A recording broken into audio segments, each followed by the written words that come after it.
Hopkins, the interim bishop in the Chicago area. I'm also the interim presider for this session because Deborah Kesey was supposed to be chairing it, but she is with her parents in Rochester, Minnesota. I think one of them's 100 and one's 98. And there's no immediate danger, but they're both being moved into hospice, and so Bishop Kesey can't be here. So I'm also an interim here. I think I need to get extra pay for that. I'm glad to be working for Paul White again. When I was East Ohio, he told me what to do, and I did it. Now he's up here telling me what to do. Paul, it's always good to work for you. And I'm glad to have Bishop Lori Haller as my parliamentarian if we need somebody. It's good to have you here. I want to take just a moment of personal privilege. When Bishop Lynette Plambeck was elected and she went to the podium, she talked about her mother being 75, and she said something about her mother having trouble getting the computer so she could watch her election. Well, I found out I'm 2 years older than her mother. And Lynette, I kind of resent that fact. I'm pretty good on computers. But anyway, the reason I'm doing that is that I realize that I'm old, so old, that I know some history about electing bishops that some of you don't know. That when you elect bishops, you tend to elect bishops because what you want in your conference are the characteristics or the values you see. But from my side, I'm a member of the Council of the Bishops. And I want you to elect people that are going to make the Council of Bishops better. For example, you don't know this history, but in the year 2000, Bishop Pete Weaver and Bishop Sharon Rader and I started a bishop's band. Because it was so boring being in the bishops, we had to do something in order to have some excitement. So we started this band, and we actually played at the Cleveland General Conference in 2000, and we played at a reception at the Rock and Roll Hall of Fame. Some of you were there probably. Anybody there for that? Well, look at that. You remember we had the Congo line? Well, you know, so we weren't bad, but to tell you the truth, we had to rent a ringer who was a trumpet player so that we could actually even perform. So in Pittsburgh in 2004, and then I think it's Fort Worth in 2008, I made an appeal to the General Conference that before they went off to their jurisdictional conferences and their central conferences, would they please elect a saxophone player? And especially somebody who could play jazz saxophone. Well, you know how it is. God works in mysterious ways. And so in, I think it was, 2016, the Germany Central Conference elected Bishop Harold Ruckert, who is a jazz saxophonist. So I just want you to know that. Now, the other thing I want you to know, do you see this? This is my Yale hat because last month I went to my 50th reunion of my Yale Divinity School graduation class. 50 years.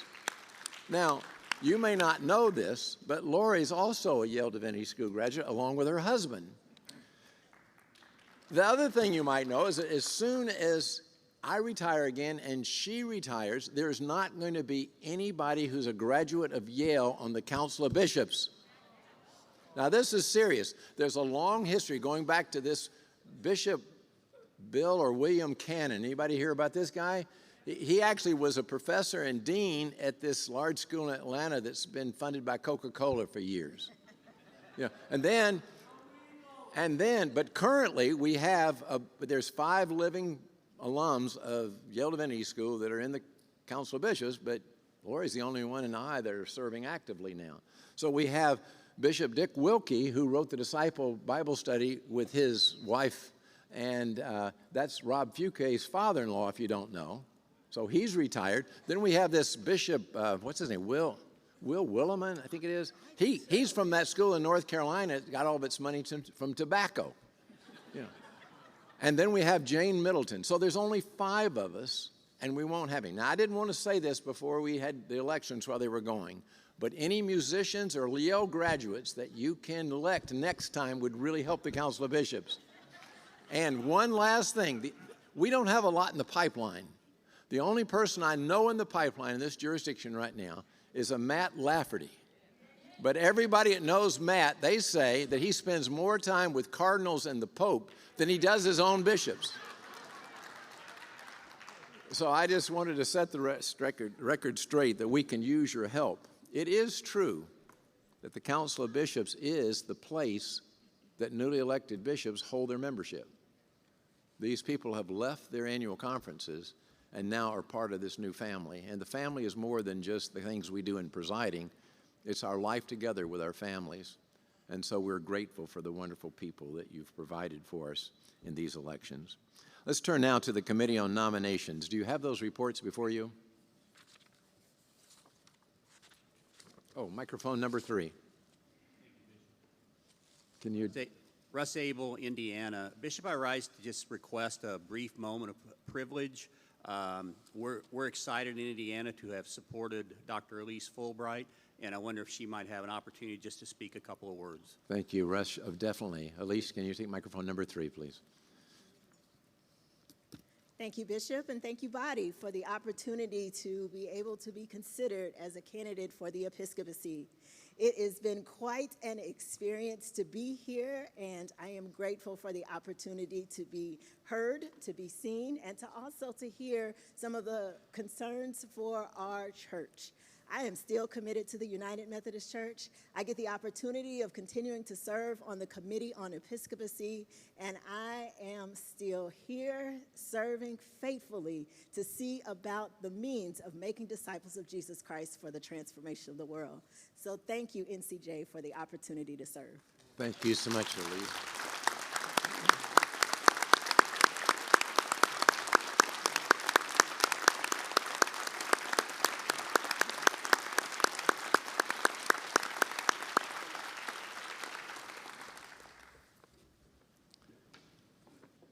If you have the report of the nomination committee, was that passed out on your tables? Yes. If you would pick that up, we have a couple of additions. On the Committee on Appeals, under the local pastor alternates, the last one under a Committee of Appeals, if you would write the name in Michael Farmer, East Ohio. That's coming from the Council of Bishops. College of Bishops, I'm sorry. And then under Committee on Investigation, again, at the very last one where it says lay alternate, yet to be named, write in the name of Alberto Hidalgo from Indiana. Obviously, you know these people, right? So with that, the entire nomination report that's before you, the Committee on Appeals, Committee on Investigations, Committee on Episcopacy, the Treasurer, the Secretary, the Mission Council, is all before you, unless somebody would like to divide them. Yes, Bishop. Microphone 2. Bishop, I am Rita L. Smith, Northern Illinois Conference, laity. I am also the immediate past president of the North Central Jurisdiction United Women in Faith. Woo-hoo. I stand before you for an editorial correction. I am listed as a member at large on the NCJ Mission Council. My middle initial is not there, and I always use my middle initial. So will you please correct it, put Rita L. Smith? That would be greatly appreciated. Rita, I'm sorry I missed that. I did not. Is it L, right? Yeah, middle initial L for lovely. Okay. That is noted and changed. Microphone number 1. Thank you very much. Bishop, I rise to make a speech for the nominations. Sure. Go ahead. Specifically for the Committee on Investigation. Get a little closer to the microphone if you can there. It's Dave Knuckles, Minnesota. Speech for the bishops' slates for the Committees on Investigation on Appeals. And I just want to do a little through line for the body to connect what we were doing this time last year, what we've been doing, and what we're doing now. You will recall, not every jurisdiction got to meet in 2021. And even those that didn't have a substantive opportunity to speak to the vision of the continuing United Methodist Church. our bishops gave us that space to do significant work in our covenant. And so I thank the bishops for that. And in the covenant, we requested a number of things, one of which was a conversation on white supremacy. We're doing that this week.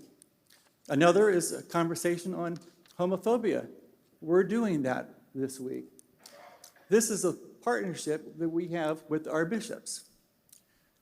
We also went very far in the area of abeyance and non-discrimination. And we've pushed our candidate bishops pretty hard this week. It's not easy to be a candidate, and grateful for the response. But when we ask our bishops to do abeyance, we need to recognize they might possibly come up on charges for not doing church the old way with respect to gay pastors. And it's our responsibility to be sure we're addressing not just what we ask of bishops, but how we have their back. With the Committee on Investigations and Appeals, and the Appeals Court also deals with some things that come up from the annual conference, and it's another chance to protect our pastors when we do that. And I want you to know our bishops were cognizant of what we were doing, and they've nominated these two committees a total of 3 out gay people, which has never been done before with that conscious factor. So I thank you for that. I want the body to appreciate that, and I want those who are serving on these committees, ask respectfully to consider what our covenant means to their work as we do church a new way, including all people. Thank you. Thank you, Dave. Anybody else want to speak to the nominations report? You ready to vote on it? Okay, microphone number 1. Katie Dawson, clergy from Iowa. Do we have nominees for the Committee on Episcopacy that need to be replaced? Can't quite understand you. Do we have nominees for the Committee on Episcopacy that need to be replaced because they are now Oh, I see what bishops? you're saying. The one that just got elected, you mean? Yeah. Which ones are you looking at there that need to be replaced? I believe Kenitha and Dan are both on the Committee on Episcopacy. Okay, the delegations will replace them, is what Perfect. happens. Thank you. But we don't have them now, but they will, I think the understanding would be whoever their delegation to replace will automatically go in those. Thank you for asking. Okay, if you're ready to vote, is it coming up on the screen, Paul? Yes or no? Yes or no? Yes. Okay, if you're ready to vote, vote 1 for yes and 1 for no. You may vote.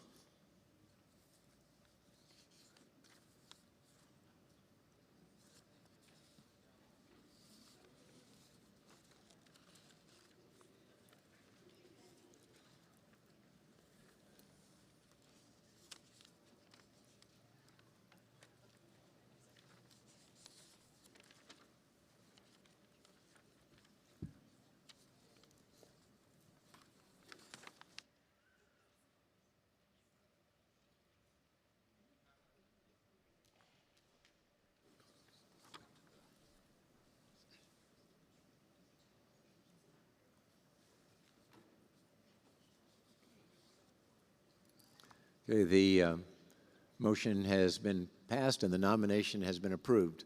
We now want to turn to the report of the impact of white supremacy and Christian nationalism and white nationalism within the United Methodist Church. So we'll turn to that. It's going to be an extensive report, but I think it's well prepared, and I don't know who I turn to lead that. David Barden. Okay.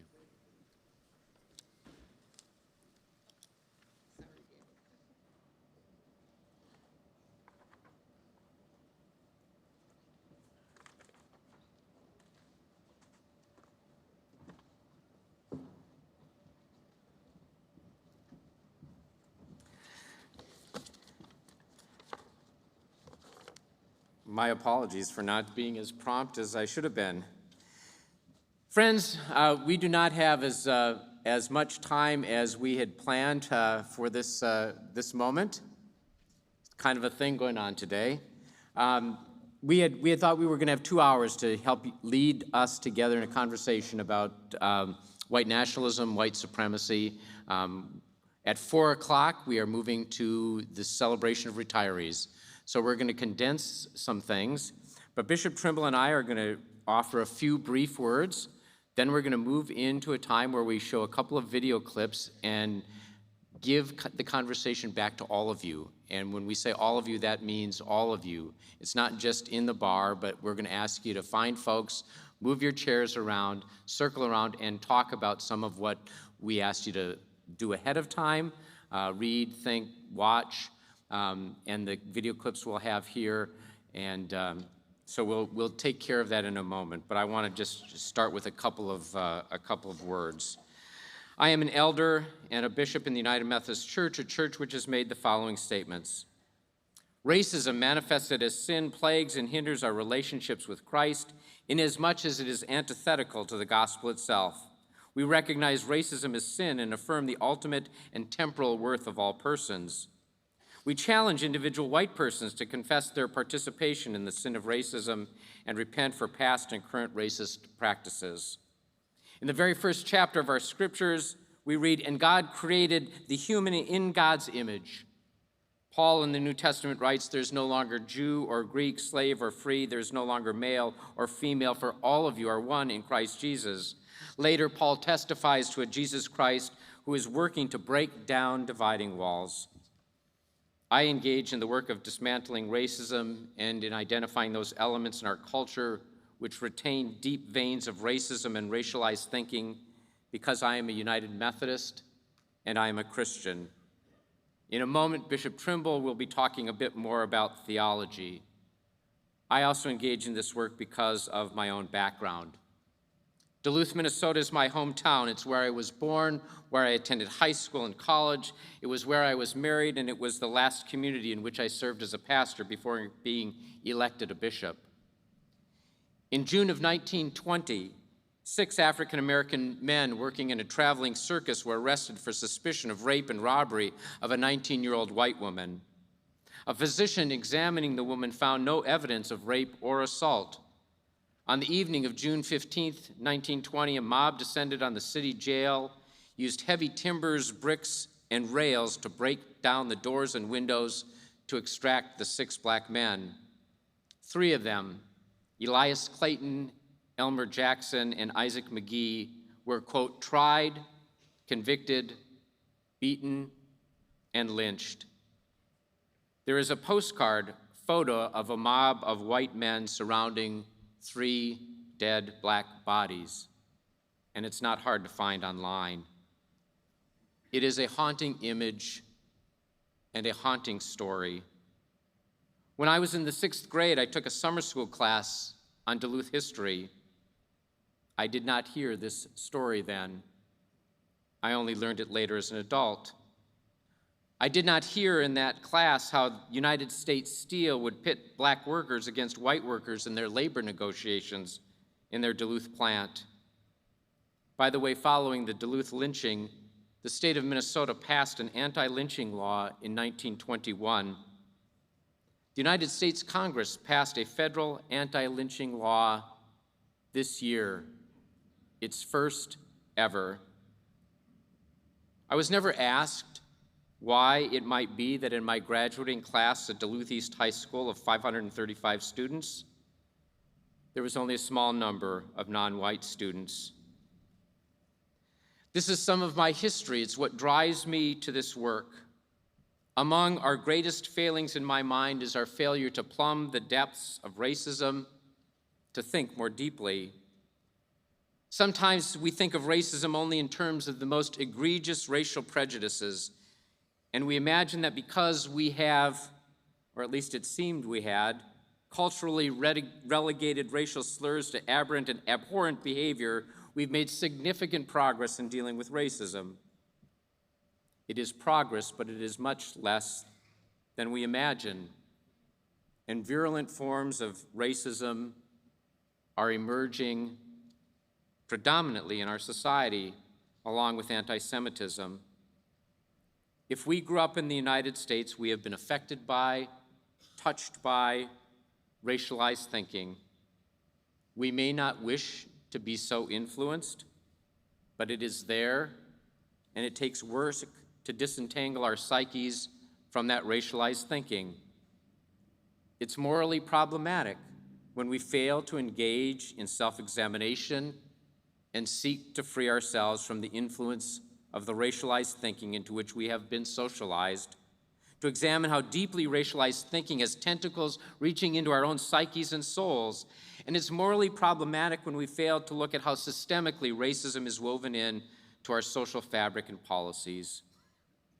Our work this afternoon is just part of our journey together with Jesus and with each other.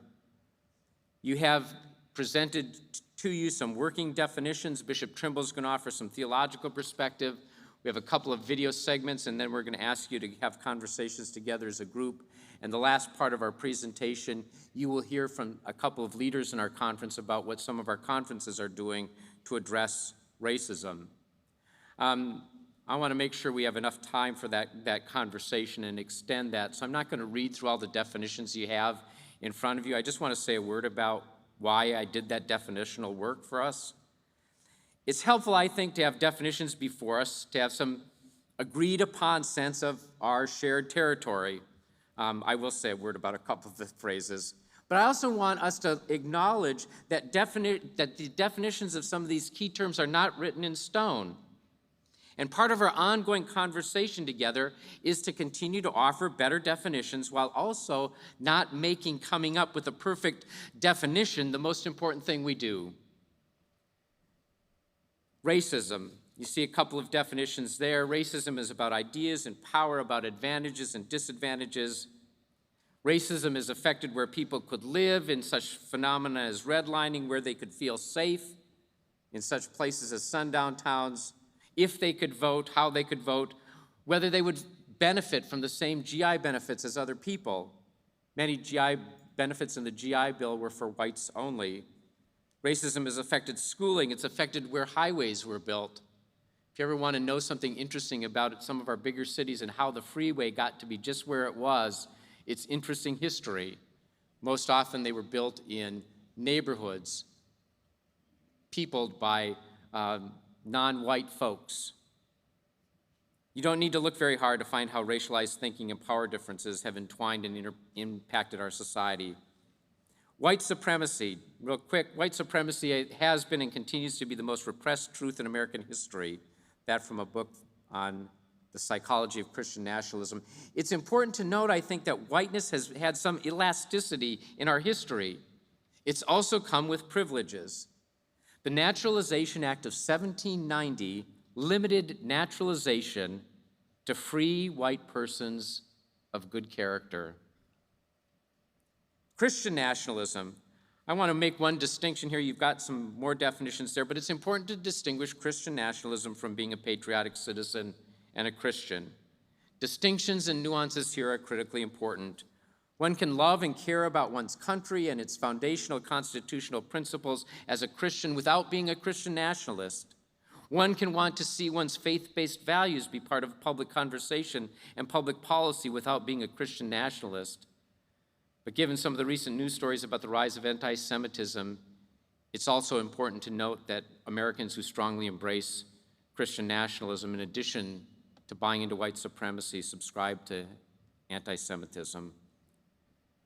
Finally, white Christian nationalism. Not all racism is part of white Christian nationalism, but white Christian nationalism is a particularly prevalent manifestation of white supremacy and racism in our current historical context, exercising significant power and influence in our public life.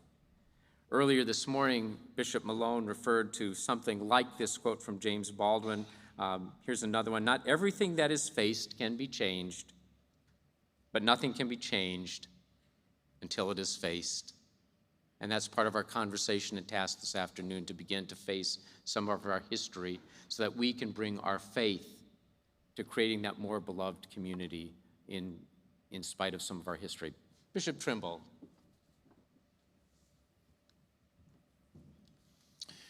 Thank you, Bishop Bart.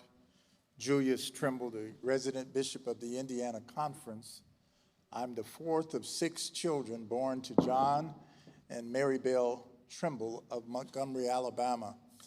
It was 20 years ago that I first heard my mother speak of her experience of going to high school, walking to the corner, getting on the front of the bus, putting a nickel in the coin box, and then having to get off the bus and go stand and then enter the back of the bus. That was 20 years ago. I was 48 years old and had never heard her speak of that experience. She and my dad were lifelong Methodists, and we continued to be Methodists even when they moved to Chicago. We've heard, since we've gathered as a jurisdictional conference, some powerful preaching. We've heard a gospel that is a bridge to beloved community, and we as a church need to embrace theology that is a bridge to beloved community versus Christian nationalism and white supremacy. Division 1 of the Constitution of the United Methodist Church, Article 5. The United Methodist Church proclaims each person as a unique child of God and commits itself to the healing and wholeness of all persons. We recognize the sinful nature of racism throughout history and its continued cause of painful division and marginalization. We commit as a church to confront and seek to eliminate racism in every facet of organizational and societal context. We commit as a church to working collaboratively with others to address those concerns that threaten the cause of racial justice. From the 2016 United Methodist Book of Discipline. Our theological task. Theology is our effort to reflect upon God's gracious action in our lives. It serves the church theology, that is, by interpreting the world's needs and challenges as we seek to be faithful to the call of the gospel and participate in God's work in the world. Theological reflection is energized by the incarnational witness of Jesus in the world and our willingness to participate in God's liberating, saving action. Theology is always contemporary work and is assisted by our study of Scripture, our attention to tradition, and our Wesleyan practice of examination of experience and reason. We are at our best when we embrace the individual and communal responsibility to ask questions, pray for discernment, and develop sound theological judgment. Dr. James Cone, in his last book, The Cross and the Lynching Tree, said the church's most vexing problem today is how to define itself by the gospel of Jesus' cross. What is our identity in relation to who we say Jesus is, who Jesus was, and who Jesus is? Matthew 6:24, Jesus states the following: "No one can serve 2 masters. Either you will hate the one and love the other, or you will be devoted to one and despise the other. You cannot serve both God and money." Where we invest our hearts, friends, where we invest our time, and where we invest our money, where we declare our allegiance will be what we treasure most. Christian nationalism seeks to merge, blend, conflate Christian and American identities and certain privileges and values. According to Christians Against Christian Nationalism demands Christians be privileged by the state and implies to be a good citizen, you must be a Christian. A healthy theology guards against the idolatry of ideologies being elevated to gods that we worship to the detriment of our own belief in the triune God. Let me say that again. A healthy theology guards against the idolatry of ideologies being elevated to gods that we worship, to the detriment of our own belief in the triune God. By putting America first, we place all others in subsidiary, lesser places of importance. Christian nationalism often merges with white supremacy and anti-immigration rhetoric. that fuse policy decisions based on the fear of the other and the favored status of select white Americans. A healthy Christian theology binds us to Christ Jesus and resists the temptation to conflate religious authority and political authority. The gospel is good news and must be good news to all, especially the poor and the oppressed, the excluded and the marginalized. The gospel seeks to redeem and call forth servant leaders, lay and clergy, ready to engage the world with the love of God and neighbor in ways that transform the world. Any radical departure from the teaching and example of Jesus leaves us open to demagoguery and distortions of Christianity that leads to the justification of discrimination. And while we confess our own propensity to see ourselves with less bias and bigotry than those we feel have embraced Christian nationalism, we would be wise to walk humbly before God. Let me say that again. I should have said that slower. While we confess our own propensity to see ourselves with less bias, I know this because we've been going through the IDI in our conference with our cabinet. We kind of see ourselves with less bias and less bigotry than those that we are prone to criticize. And those who have embraced Christian nationalism, we would be wise to walk humbly before God. What is contained in a healthy theological inquiry for this season? Reflection on what we say and what we sing. A commitment to grow and climb our way out of the deep hole of historical ignorance and often selective amnesia regarding the demands of Jesus and our baptismal vows. Hymn 435 in the 1989 United Methodist Hymnals. O God of every nation, every race and land, redeem your whole creation with your mighty hand. Where hate and fear divides us and bitter threats are hurled, and love and mercy guide us and heal our strife-torn world. In closing, friends, a Franciscan benediction prayer may guide us. As Reverend Dr. Martin Luther King challenged the church, the conscience of the nation calls them to be just and respectful to all, not just the privileged. In the church, we must be the conscience of nations, calling nations to be just and respectful to all, not just the privileged. May God bless us with discomfort, that easy answers have truth in superficial relationships, so that we may live deep within our hearts. May God bless us with anger at injustice, oppression, and exploitation of people, so that we may work for justice, freedom, and peace. May God bless us with tears to shed for those who suffer from pain, rejection, starvation, and war, so that we may reach our hands to comfort them and turn their pain into joy. And finally, may God bless us with enough theological boldness to believe we can make a difference in this world, so we can do what others claim cannot be done. Amen. Bishop Barter, I invite you to come and introduce the videos and the questions that will follow. Thank you. So we had initially envisioned having 3 video clips followed by about 15 minutes of conversation between each of them. We don't have time for that initial vision, but that's okay. We're going to show 2 video clips from the Board of Church and Society webinar on Christian nationalism and white supremacy. And then we're going to invite you to find groups of people to have conversation with. Conversation about what you saw in the videos, conversation about things that you may have read or seen in preparing for jurisdictional conference, conversations out of your own experience. Talk to each other about where you've seen Christian nationalism, where you've seen it overlap with white supremacy, how you help people distinguish patriotism from nationalism, how you encourage people to have deeper theological conversations about race, white supremacy, and Christian nationalism. The one video that we're not showing, and I just want to put a plug in for this as a resource, was a video from a woman named Sarah Rubel, R-U-B-L-E. She gave us permission to use it. She's a historian at Gustavus Adolphus College in Minnesota.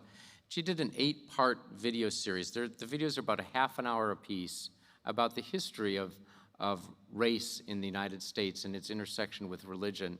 And I think it's a very good resource, and I'm sorry we don't have time to show it, but I would commend it to you as you seek to do your own learning, and as you seek to bring that to congregations. There's stuff's easy to find, doesn't cost anything, it's online. So if we could show those 2 video clips, and then we're gonna just ask you to find some folks to have conversation with, and we know the conversations can be delicate, be sensitive to one another, and engage in this conversation in the spirit of the Jesus who invites us to break down dividing walls.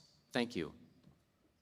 And I really want to highlight something that I think that is going to be an issue in the life of many of the members of our congregations, whether it's United Methodist or Baptist or Presbyterian.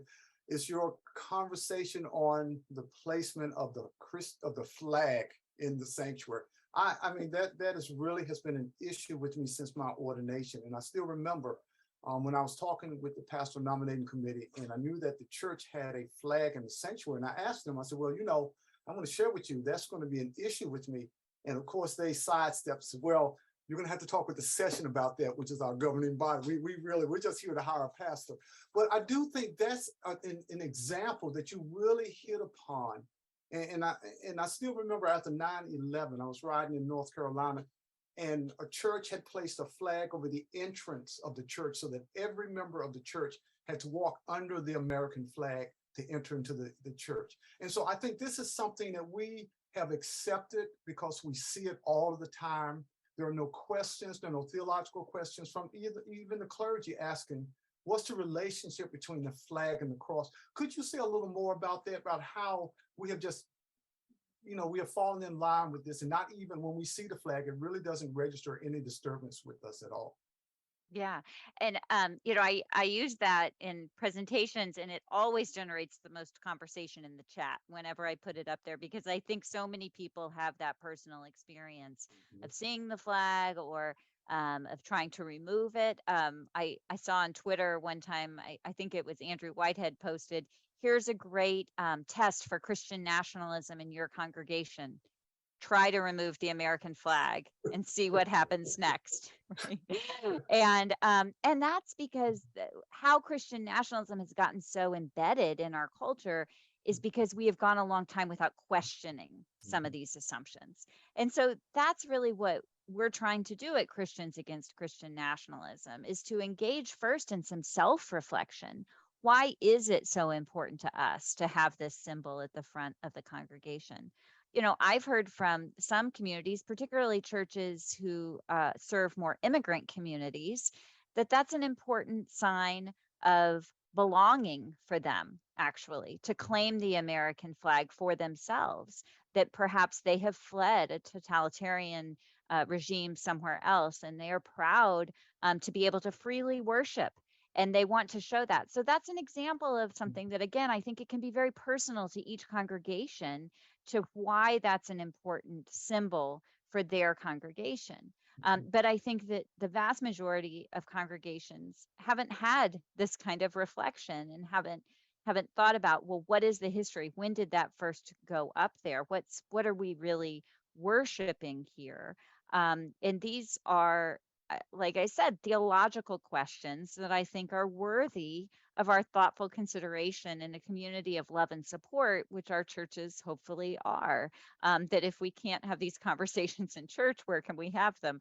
And so I think that we should start trying to have some of these deeper conversations in church. And again, I'm not here to tell everyone to take their flags out of the sanctuary.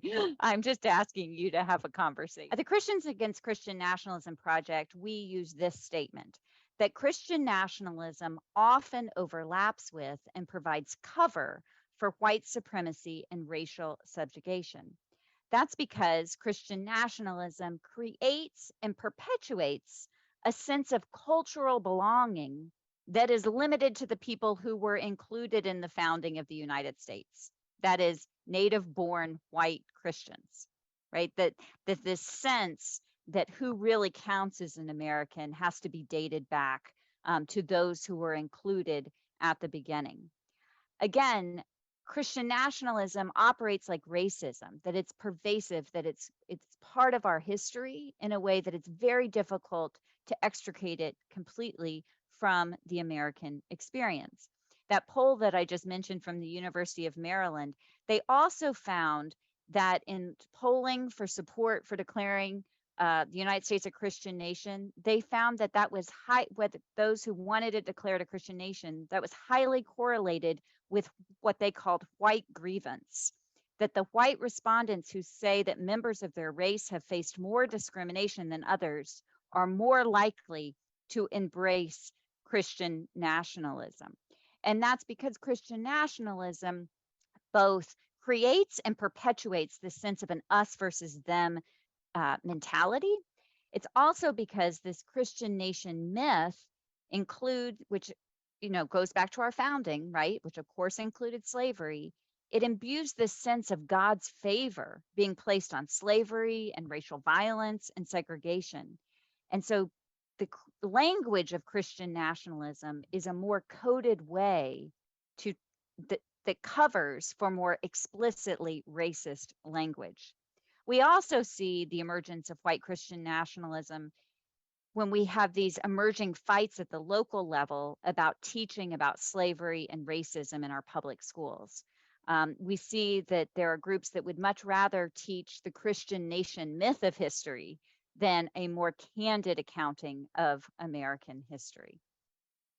Well, I want to talk here just about some examples of Christian nationalism in the culture and how some of them are very obvious, some of them might be less so. So I think one of the most startling examples of Christian nationalism in public came on January 6th. And the organization that I lead, BJC, working with our secular partners, the Freedom from Religion Foundation, released a report earlier this year that is the most thorough accounting to date that I know of instances of Christian nationalism, both on January 6th itself, but also in the lead up to January 6th. And we'll put a link in the chat to this full report, which you can review on your own.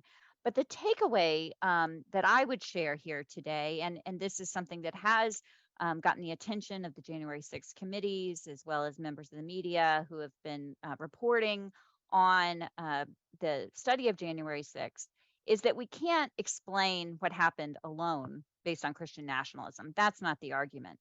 But we have to understand Christian nationalism to understand how the ideology worked to intensify the attack, how it worked to unite disparate actors, how they used Christian nationalism to try to legitimize their indefensible actions and provide a religious fervor, not just a political aim, to the actions on January 6th. And it's another reminder of how Christian nationalism in the hands of violent extremists can turn deadly. This is not the only example of that. We saw it in 2015 at Mother Emanuel AME Church. We saw it in 2018 at the Tree of Life Synagogue, and too many other examples. We saw it in Buffalo earlier this year, where these extremists were using Christian nationalism in ways that intensified their attack and led to deadly violence. But not all instances of Christian nationalism are so violent or apparent. And I want to give this example of state legislative bills that have been passed in a number of states across the country that require the posting of "In God We Trust" in public schools. And I give this as an example of Christian nationalism because, again, it sends this message that to belong in our society, and here the message being sent to young children is to belong in this school, that you affirm certain theological statements. And these bills have not just popped up organically. This has been a concerted effort from a group called the Congressional Prayer Caucus Foundation that is organized and sent out a playbook that is called Project Blitz, that they've done this for many years, encouraging state legislatures to pass these bills. And in their preamble to these bills, they are explicit that this bill in particular is meant to share that it's important that we talk about our, quote, Judeo-Christian heritage and the large part that it played in the founding and the history of this country. Again, we can hear echoes of this Christian nation myth that are being perpetuated through public displays like this. And so I leave this example to say that the question isn't always, is this constitutional? But does this further an idea of religious freedom for all? Or is this sending a message of Christian privilege and that Christian laws or that only certain people belong in this country? And I would say that the posting of a motto like this in the public schools is meant to do the latter. So we have like 15 minutes. And maybe the question that would be most helpfully asked is, how do you help people in our congregations have some of these conversations with each other? We can have a really good conversation here, but how do we help each other begin to have the conversations in all of the communities, in all of our, where we've got United Methodist churches? These are difficult conversations, but I think we need to be able to support one another to begin those conversations. So find folks, hopefully some folks maybe you've not met before, just find some folks and have some conversation. My apologies that there's not more time for this. We know this is an ongoing conversation for which we need to have much more time, and it's just a beginning. Let's do like groups of 5. See if they can do Groups of 5. Bishop Trimble's suggesting groups of 5. Don't let that be a hindrance, though. Just find folks quickly and begin to have some conversations together.